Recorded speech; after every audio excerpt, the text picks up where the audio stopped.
di mana ditulis di sini ada tulisan. Di sini ada ditulis dugaan skandal suap pesawat Mirage 2025 yang melibatkan pejabat Kemenhan dan Eva Kaili terseret. Ya, dugaan skandal suap itu judulnya nih. Ya. Ya, ini video yang beredar. Kalau ada jual beli, mungkin terjadi suap. Pertanyaan kita tanya langsung kepada Simbajuntak dari Simbajuntak. Jabatannya apa, Pak? Juru bicara untuk tolong dijawab pertanyaannya. Pernah nggak membeli pesawat Mirage ini dari Qatar? Tadi seperti disampaikan oleh Pak Mamena, tidak ada pembelian terhadap Mirage 2025 sudah dibatalkan, dan artinya kontrak dari melanjutkan pertanyaan tadi, kontrak tidak efektif karena tidak ada pembelian, tidak syarat-syaratnya Kita tidak punya uang. dipenuhi, ya, karena ada keterbatasan fiskal tadi, kita tidak punya kemampuan untuk membayar itu, akhirnya kontraknya tidak efektif dan syarat-syarat dalam kontrak itu tidak bisa dipenuhi. Jadi tidak mungkin ada suap karena tidak ada transaksi. Itu pertama. Kemudian Itu dulu, biar itu dulu. Nanti yang kedua mengenai si cewek itu. Ada pertanyaan nggak soal itu? Ini paling utama nih. Kalau kita masih waras, tidak mungkin ada suap kalau tidak ada transaksi. Ini udah jelas tidak ada transaksi. Ya, jadi ini benar-benar fitnah. Ada pertanyaan nggak soal itu dulu? Atau sudah lulus semua? Kenapa? Kepentingan untuk memfitnah. Mungkin ini kan karena Ya, kita akan telusuri. Saya ditugaskan untuk itu. Nanti tindakan hukum berikutnya nanti. Ya, tapi yang jelas bahwa judulnya itu aja tadi pembelian pesawat Mirage. Sedangkan itu sudah tidak ada jual beli. Berarti kan kalau tidak ada jual beli berarti tidak ada suap. Ya, udah jelas ya. Berarti ini benar-benar fitnah. Ya, nggak ada jual beli, nggak pernah beli. Nah, yang kedua di sini, ini yang paling fatal lagi, disebutkan bahwa pejabat Kemenhan dalam rangka melaksanakan suap itu seolah-olah bekerja sama dengan Eva Kaili yang adalah dulunya Vice President dari Uni Emirat Arab. Apa?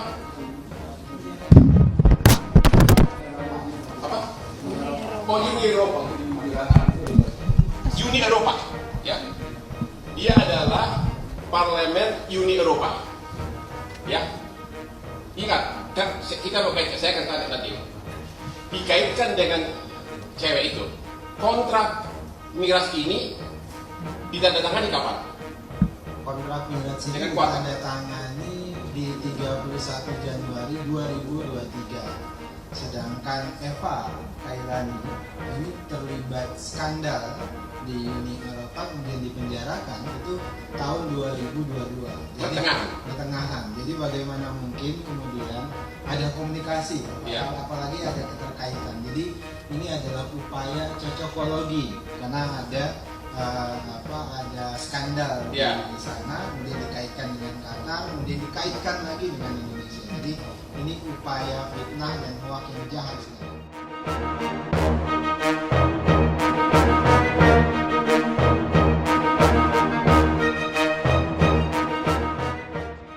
Menteri Pertahanan Prabowo Subianto mendapat tuduhan telah menerima uang hasil pembelian pesawat tempur Mirage 2005 dari Qatar. Prabowo disebut telah mendapat upah karena membeli 12 pesawat tempur Mirage 2005 bekas Qatar. Tuduhan terhadap Prabowo Subianto itu membuat Kementerian Pertahanan mengambil langkah hukum. Wakil Menteri Pertahanan Letjen ataupun M. Herindra menegaskan tuduhan yang dialamatkan ke Prabowo Subianto tersebut fitnah dan menyesatkan. Kementerian Pertahanan akan melakukan langkah hukum terhadap penyebaran fitnah dan hoax yang menyangkut Kementerian Pertahanan. Herindra menegaskan rencana pembelian pesawat tempur Mirage 2000+5 bekas Qatar sebenarnya belum terjadi karena alasan keterbatasan ruang fiskal. Tetapi Kementerian Pertahanan berusaha mencari pesawat tempur terbaik untuk menjaga wilayah udara Indonesia. Salah satunya adalah pembelian pesawat tempur Rafale, Dassault dari Prancis yang akan segera hadir secara bertahap di Indonesia. Pesawat tempur ini kami yakini dapat memperkuat sistem pertahanan udara Indonesia. Ex-Kasum TNI ini juga menekankan Kementerian Pertahanan tidak ada kontrak pengadaan alat utama sistem persenjataan atau alutsista dengan PT Teknologi Militer Indonesia atau TMI. Herindra menyayangkan adanya fitnah dan upaya memperlemah Kementerian Pertahanan dalam merancang sistem kekuatan pertahanan Indonesia. Sering terjadi informasi saat ini dikembangkan oleh pihak tertentu dalam proses diplomasi pengadaan alutsista. Kami di Kementerian Pertahanan menyayangkan adanya fitnah dan pelemahan tersebut. Pensiunan Jenderal Bintang 3 ini meminta semua pihak untuk tidak mengorbankan kepentingan nasional hanya demi kepentingan politik sesaat. Kemudian terkait dengan PT TMI yang sekarang ini juga banyak berseliweran di media-media online. Kami sampaikan sampai detik ini tidak ada kontrak pengadaan alutsista antara Kementerian Pertahanan dengan PT TNI. Menyangkut semua informasi hoax dan fitnah dan mendegradasi upaya penguatan pertahanan Indonesia serta merugikan Kementerian Pertahanan dan telah disebarkan secara masif oleh berbagai pihak baik melalui sosial media dan situs-situs online dengan berbagai tuduhan yang tidak berdasar. Pelaku bakal dijerat hukuman. Kementerian yang dipimpin Prabowo Subianto itu serius membawa masalah ini ke ranah hukum. Terbukti Kementerian Pertahanan telah menggandeng pengacara kondang Hotman Paris Hutapea untuk mengusut kasus ini. Hotman Paris mempertimbangkan menjerat pelaku penyebar hoaks dengan pasal 27 ayat 3 Undang-Undang ITE tentang pencemaran nama baik dan juga pasal 28 tentang penyebaran berita bohong. Nanti siapa pelakunya akan kita sikat. Ini minggu tenang soalnya, jadi kita nggak bicara dulu siapa pelakunya.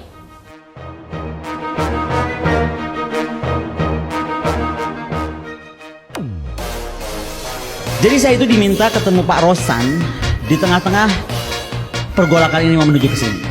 Pak Rosan minta saya gabung di 02. Saya sampaikan Pak Rosan, kenapa saya mesti gabung 02? Saya ini akademisi, saya ada di mana-mana. Toh saya bantu Pak Prabowo minta apa nih untuk bikin roadmap pertahanan kalau jadi presiden. Saya di tim itu Pak. Lalu dia bilang nggak bisa, harusnya Mbak Kolin lebih clear, pakai baju biru muda masuk.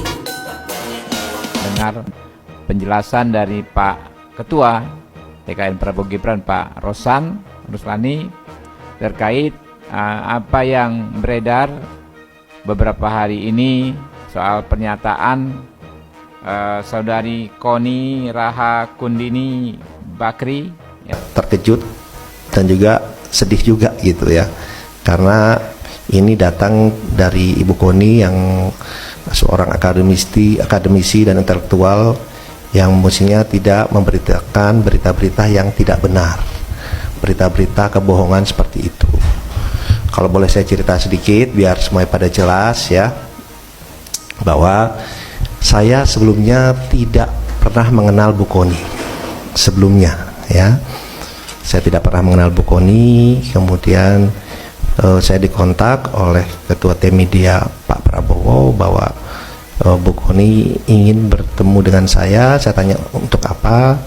Untuk dua hal. Satu, ingin bergabung dengan tim Pak Prabowo dan Mas Gibran, dan juga ada aspirasi pribadi beliau.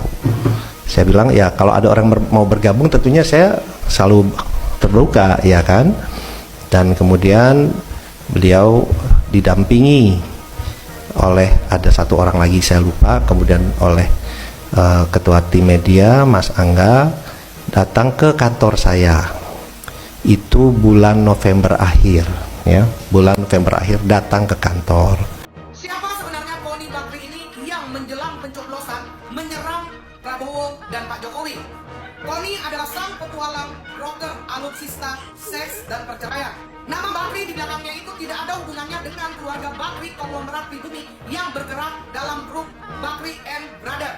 Posisinya sebagai istri Panglima Kodam Jaya saat Reformasi 98, Letjen Jaja Suparman yang kemudian menjabat sebagai Pangkostrat adalah privilege utama yang membuat karirnya begitu cepat terangkat dibanding dengan senior-seniornya. Mulai melihat potensi Kony untuk menjadi agen dalam bagi kepentingan mereka di Indonesia, dan untuk selubungnya dibungkuslah peran Kony ini dalam lembaga-lembaga tersebut dengan jabatan sebagai Pak Menteri, di antaranya Lembaga Ketahanan Asia Pasifik di Amerika dan Israel, Institute of National Security Studies, INSS. Rupanya peran hubungan internasional ini dimanfaatkan juga oleh Kony sebagai broker alutsista, terutama alutsista produksi Rusia yang sedang digandrungi. Yang terkenal adalah pengadaan Sukhoi di mana nilai markup-nya bisa di atas 100%. Dari harga pasaran 3 juta US dollar, namun dianggarkan sampai dengan 6,5 juta US dollar. Juga pengadaan heli Mi-17 tahun 2006 dulu itu untuk korps penerbangan yang akhirnya membawa Letjen Jaja Suparman masuk dalam pengadilan militer